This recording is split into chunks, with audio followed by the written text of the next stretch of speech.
કેમ છો YouTube family? Finally આપણે સાપ ઘરની અંદર આવી ગયા છીએ ને આ તમે જોઈ શકો છો કેવડું મોટું સાપનું મુખ છે ને અહીંયાથી છે આપણે એન્ટ્રી ગેટ, જ્યાંથી આપણે એન્ટ્રી લેવાના છીએ. તો હાલો તમે વ્લોગમાં બનેલા રહેજો, તમને ઘણા બધા એવા સાપની યારે અમે તમને બધું બતાવવાના છો. હાલો હવે આપણે આ અજગરના મોઢાની અંદર થઈને જવાનું છે, તો જઈએ. હાલો આવજો.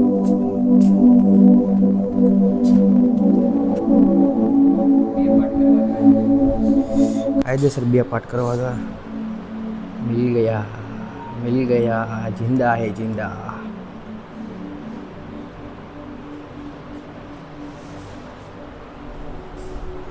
હા, અહીંયા અમારે ગોતવા જો મળી ગયો. ઓહો, ધોળિયો સાપ લાગ્યા તો. જો આ છે, આ સાપને ઓળખતા હોય તો જરાક કોમેન્ટ કરી નાખજો કે ભાઈ આને કયો સાપ કહેવાય. બધા એમ કહે છે કે ભાઈ આના 2 મોઢા હોય છે, તો આ વાત સાચી છે કે ખોટી? આ ધૂણી સાપ છે, તમે જોઈ લો, ફટાફટ જોઈ લો. એક અહીંયા છે અને એક જો અહીંયા સૂતો છે, નિરાયતે આરામ ફરમાવે છે. જોયું ભાઈ, એને હગ્ગા બતાવવા લઈને આવ્યા છે અમને. હવે અહીંયા અમે છે ને સાપ ગોતીને એટલી વાર તમે જોઈ લ્યો. હા, કોબરા બોબરા લાગે. હા, અહીંયા જ છે. હા, જોઈ શકો છો. મોઢું નથી દેખાતું દાદાનું. જય ગોગા મારા, ત્યારે તડકાના હુતા છે. કયો સાપ છે ભાઈ? રૂપસુંદરી ગોતવી જશે હવે. ઓહો હે, હિંડલું વળીને હુતા શું આ તો.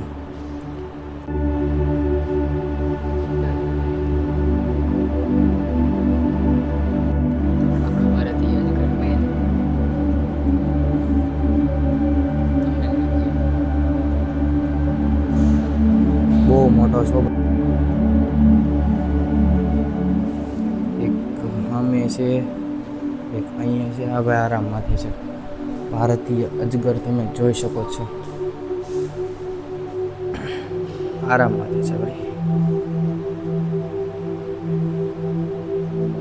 ભાઈ ગુંડલું વળીને ઉતા છે. હા હા, ફૂલ આરામમાં રોટલો ખાતો લાગે છે. ભારતીય અજગર આવી રીતનું કંઈક એનું પુલ મસ્તનો હે. હલો, હજી મસ્ત સ્નેક જોવાના છે. જો મેં હું તો અહીંયા છે. એનું નામ છે ડેડુ છે. આની તો મારે તમને કહેવાની જરૂર નથી કે આ શું છે. સૂર્યઢાલ જ કાચબા હે લગભગ, આને એ જ કહેવાય. વાંચી લેજો ભાઈ. હા, જો આ ઓલા સૂરજની ઢાલવાળા કાચબા જો ચલકે જા રહા હે. એક જો વાંથી આવે છે.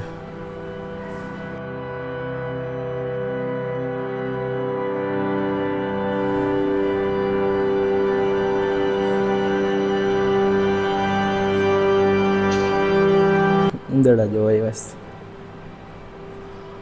કોઈ ઉંદરડા જોઈ લીધા ભાઈ અમે. હવે ભાઈ અમે અહીંથી એક્ઝિટ લઈ લીધો છે. હવે જઈએ છીએ થોડા ઘણા આગળની સાઈડ. દીપડાને ઉગતા ભાઈ સાંભળી શકો છો. એક વાઘ ભાઈ અહીંયા આરામ ફરમાવે છે. જોયું ભાઈ, અમને માછલી ઘર જોવા લઈને આવ્યા છે.